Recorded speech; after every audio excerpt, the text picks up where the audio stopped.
Buenos días, nuestro equipo está conformado por José Urrea y Eri Bustillos. Y vamos a hablarles sobre la soldabilidad, la soldadura con haz láser y la soldadura con haz de electrones.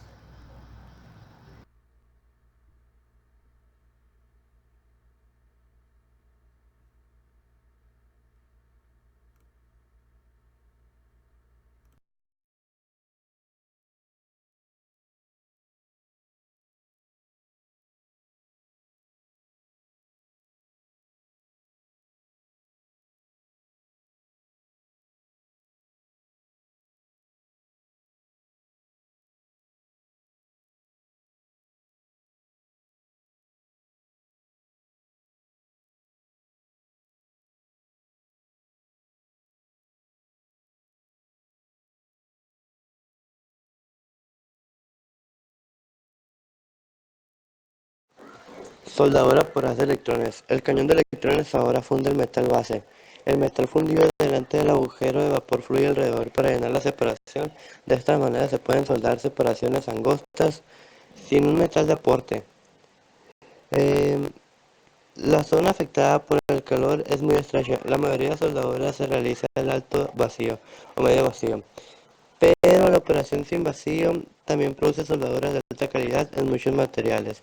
Los procesos son extremadamente adaptables y sobresalen para soldar tanto calibres delgados como secciones gruesas, piezas con espesor disímil, material endurecidos o altas temperaturas y materiales distintos. Ventajas de la soldadura con haz de electrones. Soldadura de alta calidad con perfiles profundos o estrechos o ambos. Zonas afectadas por el calor bien delimitadas y baja distorsión térmica. Las velocidades de soldadura son altas en comparación con otras operaciones de soldadura continua. No se usa metal de relleno, ni se necesitan fundentes ni gases protectores. Puede usarse profundidades de 50 milímetros o más. Desventajas. Equipo costoso, la necesidad de preparación y alineación precisa de la unión. Las limitaciones asociadas con la ejecución del proceso en el vacío y generar rayos X. Soldadura por rayo láser. La energía de un láser se puede emplear para calentar la superficie del material. Es un modo de conducción limitada o para penetrar la profundidad completa de la unión. Un modo de penetración profunda o soldadura en forma de agujero de cerradura. Como el calentamiento es una función de la emisividad de la superficie, los láser de onda más corta son más adecuados para materiales altamente reflectantes, aunque no se pueden utilizar en vidrio o en polímeros. El láser tiene la ventaja de no precisar vacío. Normalmente, la pieza de trabajo necesita la protección de un gas, excepto para la soldadura de puntos, en la que el tiempo de exposición es muy corto. El oxígeno soplado en la superficie reduce la reflexión de la luz e incrementa la rapidez de remoción para el acero. El gas inerte aumenta la transferencia de calor para los metales no ferrosos. El láser tiene una aplicación creciente, particularmente para metales de calibre delgado. Se logran velocidades de soldado de cerca de 7 milímetros por minuto en lámina metálica de 1.5 milímetros de espesor. El proceso es adecuado para la automatización y ya sea la pieza de trabajo.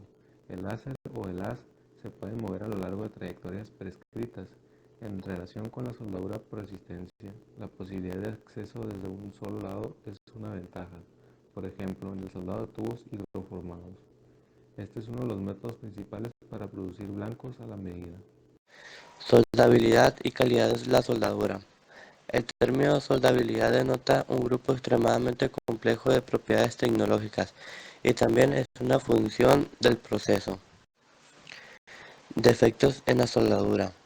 Si no se cumple alguno de los requerimientos para producir una buena unión, pueden surgir varios defectos. Estos pueden existir en la soldadura de cualquier geometría y origen, pero para propósitos ilustrativos se hace referencia a una soldadura por fusión con metal de aporte. La soldadura por fusión es un proceso de fusión y se debe controlar como corresponde. La temperatura de fusión determina, junto con el calor específico, el calor latente de fusión, la cantidad de calor que es necesario añadir. La alta conductividad térmica de los metales base permite que el calor se disipe y por lo tanto requiere de una rapidez mayor de entrada de calor y conduce a enfriamiento más rápido. Para cualquier material base la rapidez de entrada de calor se debe acoplar con el espesor de la pieza del trabajo. con la rapidez de deposición de metal soldado y con velocidad del viaje. La adición insuficiente de calor causa falta de fusión y en secciones transversales gruesas, penetración incompleta, entonces el espacio restante se convierte en una grieta incipiente. Los contaminantes superficiales, incluyendo óxidos, aceites, suciedad, pintura, chapados de metal y recubrimientos incompatibles con el material de la pieza de trabajo, provocan falta de enlace o conducen porosidad por gas y se deben mantener alejadas por medio de la preparación mecánica y o química de la superficie. Las reacciones indeseables con los contaminantes superficiales y con la atmósfera se evitan sellando la zona de fusión con un vacío, una atmósfera protectora o una escoria, igual que en la fusión para la fundición. La escoria se forma al disolver óxidos en un fondente.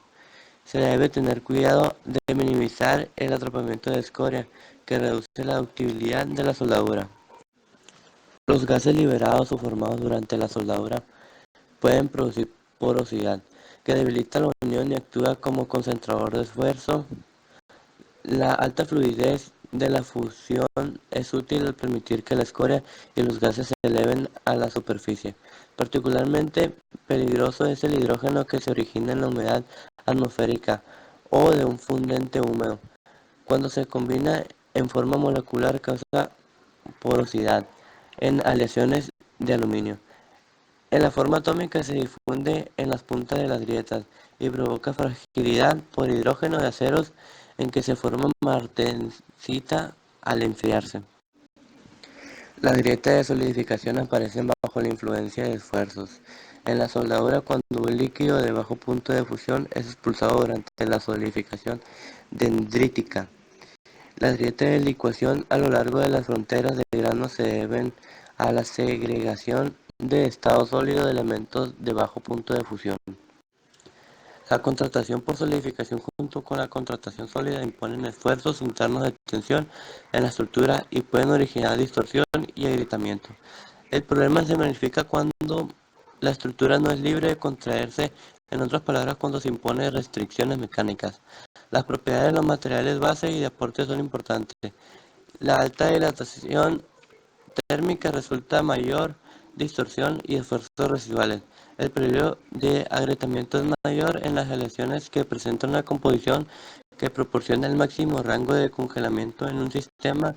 El problema se puede aliviar con un material de aporte menos aliado y más útil que reduzca la fragilidad por calor. Con frecuencia el diseño se basa en el enfoque de la mecánica de la fractura y el tamaño permisible de defecto que se determina experimental o teóricamente. Los esfuerzos residuales también pueden conducir al agrietamiento de corrosión por esfuerzos. Las transformaciones metalúrgicas analizadas anteriormente son de gran importancia, especialmente cuando provocan la formación de fases frágiles como la martensita. Entonces es esencial precalentar el metal base. El material de la soldadura se somete a un tratamiento térmico adicional si es depositado en más de una pasada. El espesor absoluto y relativo de las partes que se van a unir y el diseño de la unión tiene una influencia poderosa sobre el calentamiento y el enfriamiento y por consiguiente sobre la soldabilidad. Esto es todo por nuestra parte, espero que les haya gustado. Esperamos se haya comprendido el tema.